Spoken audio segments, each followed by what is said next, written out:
2025년의 마지막 거래일입니다. IM증권 도곡 WM센터 이화진 과장과 올해를 잘 마무리하고 내년에도 상승률을 크게 기록할 수 있는 전략들 찾아보도록 하겠습니다. 어서 오세요. 안녕하세요. 네, 과장님과 올해 마지막을 장식하게 됐습니다. 네. 좋은 전략 알려주실 거죠? 네, 알겠습니다. 네, 알겠습니다. 자, 첫 번째 섹터 반도체고요. 마지막 장이니만큼 반도체를 지금 담을까 말까 손가락이 이렇게 간질간질하신 분들 많이 계실 것 같은데요. 삼성전자랑 SK하이닉스만 거의 움직이다시피 하는 그런 장이 지금 나타나고 있거든요. 네. 오늘은 그렇게 매수세가 강한 건 아니에요. 근데 주가는 계속 신고가를 가네요. 따라잡아야 합니까? 뭐 조정시 매수가 사실 제일 좋겠죠. 이제 우리가 이제 말씀대로 오늘이 이제 마지막 거래일이고 이번 주 금요일이 2일이죠. 근데 그 다음 주가 이제 삼성전자와 SK하이닉스 이벤트가 있습니다. 1월 8일이 삼성전자 잠정 실적 발표가 있죠. 그리고 1월 9일이 이제 SK하이닉스 이제 ADR 이제 발행 관련해서 재공시 기한입니다. 일단 단기적으로는 이제 SK하이닉스는 기존에 이제 용인 클러스터와 관련된 지금 자금 조달 이제 이슈가 있는 상황이기 때문에 이게 해결된다라고 하게 되면 28년 이후에 이제 새로운 이제 공급처 다변화에 대한 이제 모멘텀이 이제 붙게 되고, 왜냐하면은 지금 SK하이닉스가 현금성 자산은 30조는 있습니다. 근데 용인 클러스터에 필요한 자금들이 50조 이상 이제 필요하기 때문에, 그러면서 이제 최근에 근산분리법이나 이런 관련된 이슈들이 이제 부각되는 거기 때문에 일단 그 모멘텀이 최근에 좀 붙기 시작을 했고, 삼성전자 같은 경우는 뭐 마이크로 실적 발표도 나왔던 만큼 결국에는 이런 번역 메모리 가격 상승에 따른 수익성, 뭐 어제 여러 언론에도 나왔긴 했습니다만은 영업이익 20조를 돌파했다는 얘기가 어느 정도 힌트가 나왔었죠. 결국에 아마 하이닉스든 삼성전자든 4분기 실적은 어닝 서프라이즈가 나올 가능성은 굉장히 높아진 상황이다 말씀드리겠기 때문에, 앵커님 말씀대로 그럼 지금 따라 붙어야 되냐? 저는 항상 늘 조정시 매수가 좀 관점이라 좀 보여지고는 있으나 지금 상황에서는 일단은 보유자가 계속 가져가는 구조이지 않을까 생각을 하고 있습니다. 당장 다음 주에 모멘텀이 좀 있다고 생각하고 있기 때문에. 자리를 안 주면 어떡하죠? 안 주면은 저는 이제 너무 급하게 따라갈 필요는 없다 생각해요. 아마 1월 8일, 1월 9일 이후에 충분히 어느 정도 좀 조정은 나올 수 있다고 생각을 하고 있습니다. 어차피 내년에 우리나라 뭐 반도체가 계속 주도 섹터는 계속 나아갈 상황이고, 11만, 12만이든 아니면 63만, 64만 원이든 결국에는 하이닉스는 80만 원 이상은 충분히 갈 가능성이 있고, 삼성전자도 17만 원 이상도 충분히 굉장히 잠재력이 좀 있는 좀 상황이기 때문에, 만약에 난 장기적으로 투자하겠다, 뭐 지금 사도 무방하기는 하죠. 하지만은 우리는 전략적으로 이제 트레이딩을 하기 위해서는 조정 나왔을 때 또 전략을 비중을 늘려가는 게 좋겠다 생각을 하고 있습니다. 내년 1월 7, 8일에 뭐가 있죠? 1월 7일 날 이제 그게 삼성전자의 1월 8일이 잠정 이제 실적 발표가 실적 있고, 발표. 그리고 1월 9일이 이제 SK하이닉스의 ADR 발행 관련된 재공시 기한입니다. 그래서 그때 한번 물량이 빠질 수 있기 때문에 그때를 기다려도 늦지 않겠다라고 말씀 주신 거고, 또 그냥 장기적 투자하실 분들은 지금 따라잡아도 괜찮다라고 하신 거네요. 네. 그러니까 투자 성향에 따라서 지금 살지 내년 1월 7일에 살지 결정하자. 그러니까 결국은 사라라는 말씀이신 거고요. 삼성전자랑 하이닉스 두 종목만 떼놓고 보면 연봉 기준으로요. 올해 삼성전자가 127% 급등했고, 이제 하이닉스가 270%대 상승률을 기록을 했어요. 그러니까 상승률이 2배 차이가 나는 거죠. 그러니까 어떤 종목을 사느냐에 따라서 2026년도 나의 수익률도 달라질 텐데, 두 종목 중에 조금 더 아웃퍼폼할 수 있는 종목은 어떤 거다라고 생각하세요? 지금 이제 하이닉스 입장에서 만약에 88만 원, 90만 원을 가게 된다라고 하게 되면 대략 한 40% 이제 수익이 남아 있고, 삼성전자 같은 경우는 12만 원이지만은 제가 아까 말씀드린 17만 원, 18만 원도 볼 수 있다라고 보이고 있죠. 그리고 중장기적인 측면에서는 삼성전자가 아웃퍼폼이 훨씬 더 클 거라 생각을 하고 있습니다. 그 이유가 뭐냐면은 지금 이제 하이닉스가 최근에 주가가 굉장히 세게 올라왔던 거는 내년에 가이던스가 바뀌었죠. 불과 우리가 한 달 전만 해도 내년에 하이닉스의 영업이익 예상치는 70조에서 80조였습니다. 어제 LH증권에서 105조까지 나왔죠. 그 이유가 뭐냐면은 내년에 이미 이제 공급단에 대한 물량들은 어느 정도 정해져 있습니다. 있습니다. 이미 예약 물량이 딱 꽉 찼죠. 그러면서 가이던스가 올라가는 이유가 뭐냐? HBM 가격이 20% 이상 올라갔기 때문이다. 그러면서 이제 거의 80조 원이었던 영업이익 자체가 전망치가 가격이 크게 상향을 하게 되면서 100조 이상이 나오게 됐고, 그럼 삼성전자 같은 경우는 물론 이제 본용 메모리 비중이 거의 한 7, 80%긴 하지만은 뭐 내년에도 HBM 비중이 더 늘긴 하겠죠. 그렇긴 하지만은 저는 개인적으로 파운드리에 대한 변화가 생각보다 클 거라 생각을 하고 있습니다. 생각보다 흑자 전환의 이슈가 시장에서 더 분위기를 태울 가능성이 좀 크다라고 봤을 때, 최근에 이제 소부장 쪽에 두산 테스트나가 움직였던 만큼 삼성전자는 본용 메모리 영업이익달에 대한 기준치도 있긴 하겠지만은 HBM과 아니면은 파운드리에 대한 두 가지 이제 포텐셜이 좀 있는 상황이기 때문에 삼성전자가 내년에 성장률은 더 크지 않을까 생각하고 있습니다. 오, 안 그래도 파운드리 얘기가 요즘 또 많이 나오기도 하더라고요. 그래서 지금 삼성전자는 HBM과 파운드리 그 두 개의 모멘텀을 각각 가지고 있다. 또 HBM4 퀄 테스트에서도 마이크론보다 훨씬 높은 수율을 잡았다라는 이야기도 오늘 뉴스로서 공개가 됐었고요. 삼성전자 충분히 17, 18만 원의 상단 가능하다라는 말씀을 전해주셨습니다. 자, 소부장 이야기하실 때 뭐 두산 테스나도 언급해 주셨고, 오늘도 두산 테스나가 강하거든요. 네. 그 외에도 원익 IPS도 연이틀 상승하고, 이게 고점 찍고 기간 조정을 좀 겪다가 다시 되돌려서 올라가는 반도체 소부장 종목들이 정말 많아요. 다시 한번 신고가 랠리 도전할 수 있을까요?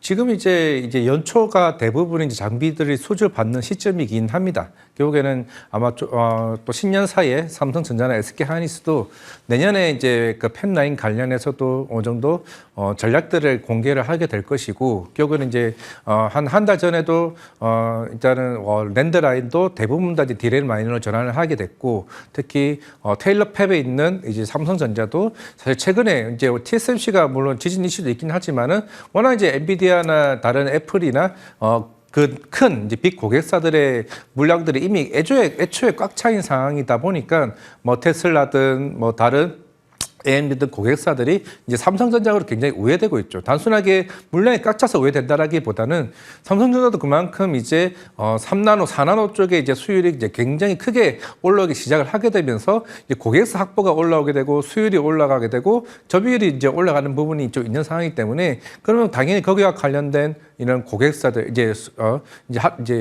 벤더 업체들 같은 경우도 수준 물량들이 이제 대폭 이제 늘어나는 상황이기 때문에 이런 업사이클이 일단 지속될 것으로 일단 보이고 있는 상황이고, 앞서 이제 아까 SK하이닉스도 그런 자금 조달 이슈가 마무리가 되게 되면은 요인 클리스터와 관련된 그런 이제 하청 업체들 또 이제 본격적인 상승 흐름이 좀 나올 것으로 생각하고 있습니다. 어떤 종목 가장 유망하게 보세요? 지금은 일단 HBM4 쪽으로 지금 이제 2월달 컷 테스트가 이제 마무리되는 시점이기 때문에 지금 HBM 관련해서는 한미 반도체를 가장 유심 있게 보이고 있고, 그런 패키징 관련해서도 이제 하나 마이크론도 유심 있게 보고 있습니다. 네, 한미 반도체와 패키징 쪽으로 하나 마이크론 말씀해 주셨고, 이제 본격적으로 발주가 진행될 예정이라고 하니까 소부장의 반란도 한번 함께 지켜보시죠. 자, 다음 섹터는 2차 전지고요. 이쪽은 좀 대응의 영역인가 싶네요. 2차 전지가 최근 계속 힘을 못 쓰고 있는 데다가 LG 엔솔의 그 공급계약 취소권 플러스 지금 LNF의 공급계약 취소권 때문에 정말 전기차 캐즘은 우리가 극복할 수 없는 것인가. 2차 전지는 정말 모멘텀만 있지 어떻게 펀더멘탈이 극복되는 모습을 최근 3년간 보지를 못했거든요. 자, 이런 사실들을 봤을 때 내년도에도 좀 장기적인 하락세를 예상하시나요? 지금의 이제 계약 해지 이슈들이 하나둘씩 이제 나왔던 뭐 LG엔솔, 뭐 포드 이슈도 있었고, 어제 이제 NNF, 테슬라 이슈도 있는데, 이거는 물론 계약상으로 이제 뜯어보게 되면 2023년도에 5월달에 이제 계약을 했고, 24년 2월부터 25년 12월까지 공급 계약을 맺었던 기간입니다. 이미 기간이 종료가 됐죠. 애초에 LNF에서도 실적이 반영이 안 됐습니다. 뭐 900만 원, 뭐 1000만 원 얘기가 나오고 있지만 그거는 이제 뭐 차치하더라도. LNF가 이제 2분기 때 마이너스 한 1,500억 정도 나왔죠. 3분기 때 220억 흑자 전환을 했습니다. 일단 실적에는 펀더멘트는 어차피 아마 여러 이제 밸류에도 반영이 안 됐을 겁니다. 이번 테슬라 그 하이니케 관련 그 양극재도. 그러면 당연히 지금 이제 테슬라도 그렇고 포드가 하는 거는 기존에 있었던 이제 레거시 이제 전기차에 대한 흐름보다도 결국 차세대 배터리 쪽으로 지금 시장에 초점이 맞춰 있는 것 같습니다. 그리고 이제 LG엔소도 내년 상반기에 이제 4680 배터리의 과연 수율이 얼마만큼 올라오느냐에 따라서 테슬라가 여기에 집중을 굉장히 하고 있고, 기존에도 테슬라도 그 배터리 내재화하던 전략들을 이제 다시 어느 정도 내려놨죠. 그만큼 쉽지는 않았다는 겁니다. 그러면은 이제 LG엔솔이 4680이 완공이 된다라고 하게 되면 당연히 거기에는 LNF 새로운 이제 공급 계약이 좀 이슈가 부각될 것으로 보이고 있기 때문에 오히려 오늘 이제 투심의 영향에 따라서 주가가 빠졌다라고 하게 되면 오늘 공격적인 이제 전략적이라보다는 어차피 투심이 깨진 겁니다. 그러면 2차 전지에 대한 그 업황 자체가 무너진 게 아니라 결국 ESS는 내년부터 고성장이 시작되는 시점이고, LG에서도 올해 17%지만은 내년부터 30% 이상 매출 비중이 더 클 거예요. 오히려 이제 그런 폴란드 향에 들어가는 포도 향이 오히려 없어졌기 때문에 오히려 LG에서 비중이 ESS 비중이 더 커지는 겁니다. 그럼 이쪽으로 전략 자체가 좀 바뀌는 거기 때문에 우리는 이제 더 이상 2차 전지를 전기차 쪽으로 비중이 큰다기보다는 나아가서 ESS, 그 다음이 휴머노이드 로봇. 지금 당장 휴머노이드 로봇 배터리는 안 만들어졌어요. 결국 이게 차세대 배터리 쪽의 성장 모멘텀이 부각될 가능성이 좀 있는 상황이기 때문에 조금 긴 흐름 속에서는 2차 전지는 분명히 업황 자체는 좀 뒤바뀔 수 있다고 생각하고 있습니다. 체력이 지금 좋지 않은데 모멘텀, 성장 모멘텀만 가지고 2차 전지에 투자하기 리스키하지 않나요? 투자해도 괜찮아요? 지금 2026년. 당장으로는 사실 LNF는 그동안 주가 쭉 빠졌죠. 한 13만 원 갔다 지금 9만 원대까지 빠졌을 겁니다. 그만큼 애초에 부진이 좀 이어졌고, 그럼 4분기 실적만을 봤을 때는 결국에는 우리가 아까 3분기 때 220억 정도 흑자가 났다고 했죠. 그럼 4분기는 더 좋을 수밖에 없습니다. 왜냐하면은 보통 이제 탄산리튬 가격이 2개월 전 가격이 반영이 됩니다. 2개월 뒤에 반영이 되겠죠. 그러면 최근에 그 한 12만 톤까지 그게 탄산리튬 가격 선물 가격이 쭉 올라왔습니다. 그럼 그게 바로 4분기에 좀 반영되는 모습이기 때문에 당연히 그거는 나중에 가격 전가는 배터리 업체로 넘어가는 거기 때문에 양극재 업체들 같은 경우는 4분기 실적이 훨씬 더 좋아지는 지금 흐름 속입니다. 그러면은 당연히 지금 LNF나 포스코 퓨처엠이나 에코프로 비행 같은 경우는 4분기 실적 적어도 그러면 LNF는 이게 300억에서 500억 정도의 실적에 대한 상향 모멘텀이 있는 상황이기 때문에 오늘 같은 날 많이 빠진 날은 오히려 저는 단기적인 전략으로도 트레이딩 접근 충분히 지금 가능하다고 생각하고 있습니다. 그래요? 단기 접근 가능하고 또 성장 모멘텀 풍부하게 가지고 있다. 우리가 생각한 것보다는 조금 걱정을 덜어도 될 만한 답변을 주셨고요. 로봇 섹터도 보도록 하겠습니다. 자, 올해 가장 많이 오른 원익 홀딩스가 몸담고 있는 현재 로봇 테마고요. 자, 로봇에 대한 2026년도 어떠십니까? 더 갈 것 같아요? 이게 항상 31일쯤이 기억나는 게 작년이었죠. 이제 삼성전자가 레인보우 로보틱스 최대 주주로 올라선 날입니다. 아마 이제 CES 2026을 앞두고 나서 저는 사실 올해 초에 굉장히 여러 대기업 대표님들의 그런 많은 이제 휴머노이드 로봇의 얘기들을 굉장히 많이 나왔습니다. 그런 LG전자 조주환 대표도 그랬고 SK의 최태원 회장도 그랬고, 결국에는 아마 휴머노이드 로봇과 관련해서는 물론 이제 CES 2026이 끝나고 나면 좀 세로는 움직일 수는 있다고 생각해요. 그동안 주가도 많이 올라왔으니까. 사실 이 회사가 지금 당장 펀더멘털로 가는 모습은 아닙니다. 하지만은 지금 이제 테슬라 옵티머스 로봇도 12월 이제 이번 달이죠. 이번 달 이미 생산을 위한 설계 세팅이 다 마무리가 됐습니다. 본격적으로 옵티머스 생산이 구조가 들어가게 될 거고, 물론 여기에 들어가는 이제 밸류 체인들이 뭐 일본의 한학도 있을 거고 야스카와 뭐 우리나라는 아직까지 확정은 되지는 않았지만 적어도 로보티즈나 몇몇 회사가 충분히 들어갈 수 있다라고 봤을 때 그 이후에 대한 모습은 바뀔 수 있다라고 보고 있기 때문에 오히려 조정 시때 저는 다시 이렇게 새롭게 대응하는 전략으로 가는 게 낫지 않나 생각하고 있습니다. 조정하면 뭐 살까요? 저는 일단 로보티즈가 대장일 수밖에 없는 게 지금 결국에는 아까 말씀드렸던 원익홀딩스도 이번 CES에서 로봇선 공개가 되죠. 결국 휴머노이드 로봇 관계되는 로봇선 플러스 액추에이터, 이제 감속기 쪽에 있는 로봇들, 굳이 주가가 안 올랐던 로봇 회사들을 소외된 종목을 사는 게 아니라 대장인 종목들이 갈 수밖에 없다고 생각하고 있습니다. 로보티즈와 레인보우 로보틱스는 조정 시 매수해야 된다. 로봇 아직도 긍정적으로 말씀을 해주시네요. 좋습니다. 마지막으로 2025년을 마무리 지으면서 2026년도를 이끌어갈 주도 섹터 탑3 궁금하고요. 그 탑3 섹터 안에서의 탑픽 종목도 궁금합니다. 반도체는 삼성전자, 제약바이오는 에이빌 바이오, 에이빌 바이오와 G2G 바이오, 그 세 번째는 원전의 두산 에너빌리티. 원전은 굉장히 궁금한데 이유가 있으세요? 일단은 수주에 대한 공시들이 지난주에 다 나왔죠. 체코 두코바니도 마찬가지였고 테슬라도 있습니다.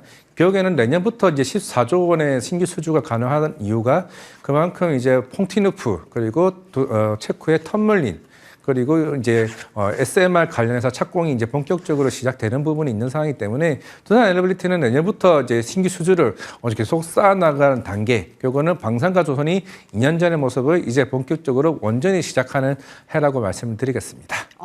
내년에 원전이 시작하는 해이다라는 말씀 주셨고요. 반도체에서 삼성전자, 제약바이오에서는 ABL 바이오와 G2G 바이오, 또 세 번째 원전 섹터에서는 두산 에너빌리티 이렇게 종목별로 탑픽들 말씀 주셨으니까요. 잘 참고해 보시고요. 2025년도 투자 잘 마무리하시기 바라겠습니다. IM증권 도곡 WM센터 이화진 과장과 함께 하셨습니다. 고맙습니다. 네.